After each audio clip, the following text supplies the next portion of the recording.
Cultivation Architectures, Episode 10, The Cultivator, Seeing the Whole System. By the time a cultivation system is broken down into its individual components, something important becomes clear. Hydroponics, living soil, peat, cocoa, rock wool, perlite, mineral nutrition, morphology, and secondary metabolism are not separate disciplines competing with one another. They are different ways of interacting with the same biological process unfolding in real time. Each system organizes variables differently. Some prioritize stability, some prioritize speed, some prioritize biological buffering, and others prioritize direct control. But none of them exist outside the plant. They only define the conditions under which the plant expresses itself. This is where most cultivation discussions usually stop, at the level of methods. But cultivation itself does not stop there. Because once all systems are understood, a final layer emerges that is often overlooked. The cultivator, not as an operator of equipment and not as someone following instructions, but as the entity responsible for interpreting, adjusting, and integrating every variable acting on the plant. At this level, cultivation is no longer about execution. It becomes an interpretation. And interpretation requires thinking in systems rather than steps. A plant is not responding to isolated inputs. It's responding to a continuous environment shaped by light intensity, spectral composition, temperature stability, humidity, vapor pressure deficit, airflow dynamics, root zone behavior, nutrient availability, microbial activity, and timing.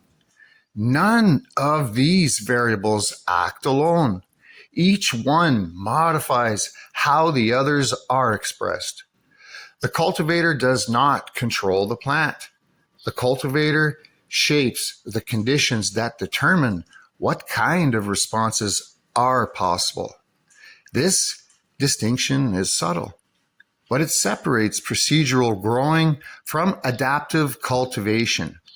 Two environments can be built with identical equipment, identical genetics, and identical nutrient programs, yet still produce different outcomes. The difference is not in the components themselves, but in how those components are integrated over time. Timing, observation, correction, and consistency all accumulate into system behavior. Small deviations early in a cycle often become amplified later through biological feedback. Because plants do not grow in isolation from their environment.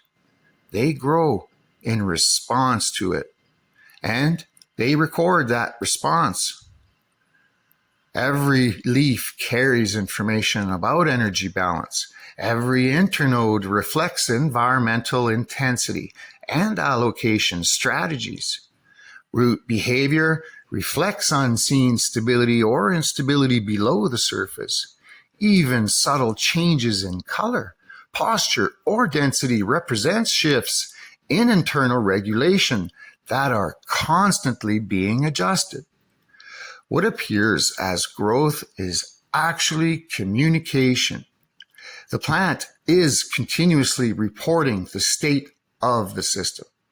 The cultivator's role is to learn how to interpret that language without oversimplifying it. This is where experience begins to separate itself from instructions. A new grower often interprets problems as isolated failures, a nutrient issue, a watering mistake, a temperature fluctuation, a lighting imbalance. The response is usually corrective and localized. An experienced cultivator sees something completely different, not isolated problems, but system behavior. A change in uptake is not just a deficiency, it is a signal that transport dynamics, root function, or environmental balance has shifted. A change in growth pattern is not just morphology. It is a reflection of how energy is being allocated under current conditions. A change in chemical expression is not just genetics manifesting traits, but the plant adapting its metabolic priorities to the environment it is experiencing. You see, nothing exists in isolation. Everything is connected through feedback. This is why cultivation cannot be reduced to fixed rules that apply universally. There are no permanent targets that remain optimal across every system, every cultivar, and every environment. There are only ranges of stability that shift depending on context and targets. What works in one environment may create imbalance in another. What increases efficiency in one system may reduce flexibility in another. What appears as optimization in a controlled setting may become limitation when variables change. Cultivation is not about finding a single correct configuration. It's about maintaining coherence between all variables over time. Coherence means the system is not fighting itself. Light is not demanding more energy than the plant can process. Nutrient delivery is not exceeding transport capacity. Water movement is not disrupting oxygen balance. Temperature is not pushing enzymatic activity beyond stable function. And the root zone is not limiting above ground expression. When these conditions align, the plant operates efficiently, not perfectly, efficiently. And efficiency is what allows complexity to emerge in both structure and chemistry. But when coherence breaks down, the system does not immediately fail. It drifts. Growth becomes inconsistent. Uptake becomes uneven. Expression becomes less predictable. The plant continues to function, but it is now spending more energy maintaining balance than building structure or producing secondary compounds. The plant does not hide this. It communicates it, but only to someone who knows how to read it. Once system coherence is understood, cultivation stops being a reactionary process and begins to shift towards anticipation. Instead of waiting for visible issues to appear, the cultivator starts recognizing patterns that precede them. Small changes in uptake rate, leaf posture, transpiration behavior, or growth rhythm become to form predictive signals rather than corrective events. This is where cultivation moves from observation to interpretation, and from interpretation to prediction. A plant does not change suddenly, it transitions. Every visible expression in the end result is a chain of internal adjustments that began earlier, often long before any external symptom appears. What most people identify as a problem is usually the final stage of a process that has already been unfolding for some time. This is where experience cannot be replaced by instructions. Instructions describe responses. Experience recognizes trajectories. At a system level, cultivation becomes less about fixing individual issues and more about understanding directional change. Is the system stabilizing or destabilizing? Is metabolic activity becoming more efficient or more constrained? Is resource distribution becoming balanced or increasingly uneven. These are not binary states. They exist on a gradient that shifts continuously throughout the growth cycles. Modern cultivation tools now extend this awareness beyond visual observation. Environmental controllers, substrate sensors, canopy imaging, thermal mapping, and real-time nutrient monitoring systems allow cultivators to see patterns that were previously invisible. Machine vision can detect subtle shifts in canopy density. Infrared imaging can reveal temperature differences across leaf surfaces that indicate transpiration stress. Electrical conductivity and moisture sensors can map root zone dynamics in real time. Even AI-assisted systems are beginning to identify patterns in environmental and biological data that correlate with plant behavior over time. But technology does not replace interpretation. It amplifies it. A sensor can show a deviation, but it cannot explain whether that deviation is meaningful within the context of the system. Data without understanding becomes noise. The cultivator still determines what matters. This is where scientific thinking becomes essential, not as an academic concept, but as a working method. Observation leads to hypothesis. Hypothesis leads to controlled adjustment. Adjustment leads to measurable response. And response becomes data for the next cycle. Cultivation at its highest level becomes iterative experimentation operating inside a living system. But unlike controlled laboratory conditions, biology does not reset between experiments. Every decision influences the next state. That means learning is a process, and so are mistakes. This is why consistency in methodology matters, but rigidity in interruption does not. A strong cultivator is not someone who never makes errors. A strong cultivator is someone who extracts useful information from every outcome. Failure in this context is not an endpoint. It is a feedback. It identifies boundaries, reveals system limits, and exposes hidden interactions between variables that were not previously understood. Over time, these feedback points refine judgment far more effectively than theoretical knowledge alone. As cultivation becomes more advanced, another shift occurs. Certainty decreases, not because understanding is weakening, but because awareness is expanding. The more variables that are recognized, the more complex the system becomes.